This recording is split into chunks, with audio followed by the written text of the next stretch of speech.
ताज़ा तरीन वीडियोस के लिए चैनल को सब्सक्राइब करके बेल आइकन और ऑल नोटिफिकेशन पर क्लिक करें ताकि आपको मिले हर अपडेट सबसे पहले।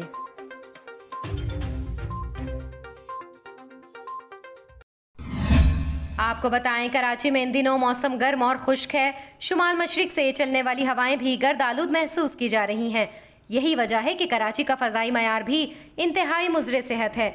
कराची में इन दिनों चलने वाली हवाएं आपको गर्द आलूद महसूस होती होंगी। इसकी वजह यह है कि मुंबई के करीब एक सर्कुलेशन है, जिसकी वजह से कराची में समुद्री हवाएं मुतासिर हैं। इन दिनों शुमाल मशरिक से हवाएं चल रही हैं। ये हवाएं थरपारकर और राजस्थान से आ रही हैं। यही वजह है कि ये हवाएं गर्द आलूद महसूस होती हैं। आपको बताएं, कराची सुबह 9 बजे दुनिया के आलूदा तरीन शहरों की फहरिस्त में भी पहले नंबर पर मौजूद रहा।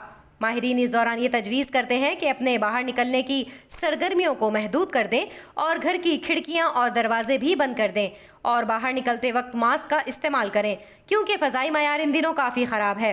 आइंदा आने वाले दिनों में दर्जा हरारत 37 से 38 डिग्री तक रह सकता है। माहिरीन मौसमियात ये भी बताते हैं कि नवंबर के वस्त से मौसम सरमा का बाकायदा आगाज़ हो सकता है और इस दौरान सर्दियों की शिद्दत भी ज़्यादा रहेगी।